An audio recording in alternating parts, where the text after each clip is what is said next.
With the start of the NFL regular season just over a month away, some sports bettors and NFL fans might be thinking about placing some NFL futures bets. So we have another edition of Hitting the Books. We are going to look at the best futures bets for the Giants and the Jets this season. To help me out with that is one of the best when it comes to NFL betting. It's my guy from Sacktown. He is the host of the Justin Henry Show. Justin Henry, you got two Henrys talking sports betting. Justin, how you doing, man? Bex, my man, I'm good. Ready for this season to get started. You know, we start talking futures. I get all excited. Everything is crisp and gold right now. It's no injuries. Training camp's here. Preseason's about to start. Let's get in it. Yeah, let's get it. It's a really exciting time, right? And this time we're in August, and as we get to late August, people are just excited for football to start, especially here in New York City. A lot of excitement around the Giants and the Jets. So, Justin, we are going to start with the Giants. They are an intriguing team. 9-7-1 last season under Brian Daboll as a first-year head coach. They've won only 8 games or more twice in the last decade. So when it comes to the best futures bets for the G-Men, are you looking at win total odds, division odds, playoff odds, or is there something else that you think is the best futures bets around the New York Giants? Well, the New York Giants are an interesting team, right? Well coached by Brian Daboll. They had a good season last year, made the playoffs, won 9 games. And I start to look at it, you know, Daniel Jones re-signed, Saquon Barkley, they got him under contract. So it seems like there's an easy path for repeating for this Giants team, right? And the win total sitting at 7.5 wins, which kind of makes you start to think.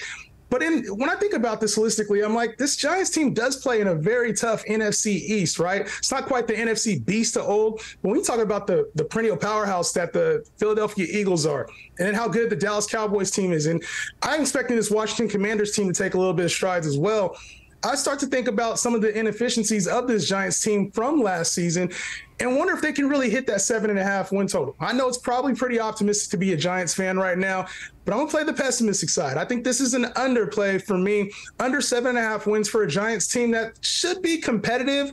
I just don't see them winning 8 games. All right, Giants fans. You saw Justin come out here choosing violence early, going with the under on the win total for 7.5. Justin, they're going to come for you on that one, that's for sure. Let's move to the Jets.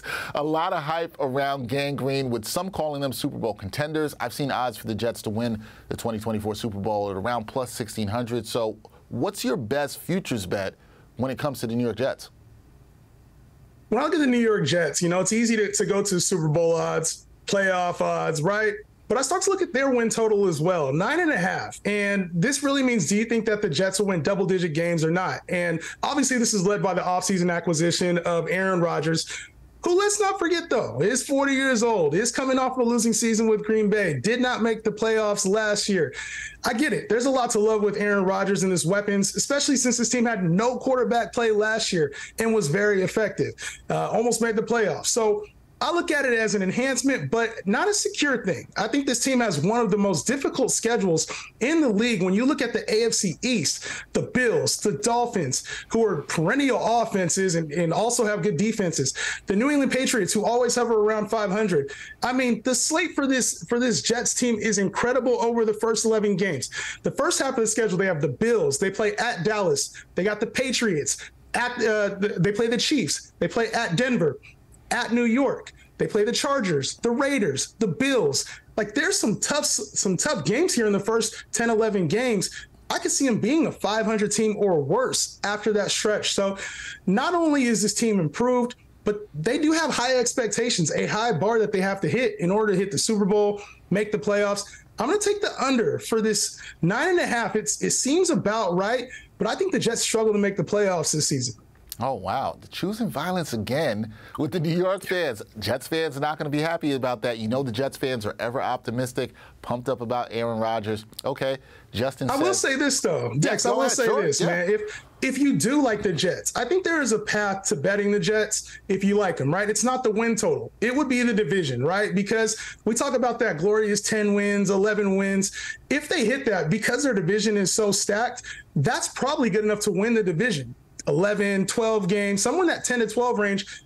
It's plus 250 right now for the Jets to win the division. So I wouldn't play the win total. I would just take them to win the division at plus 250. All right, so there you go, some positivity. If you like the Jets, you can get some good value on them to win the division. Plus 250, pretty good odds there. Can't go against that. Last thing, Justin, Are there any futures bets involving Jets or Giants players that you think sports bettors should keep an eye on?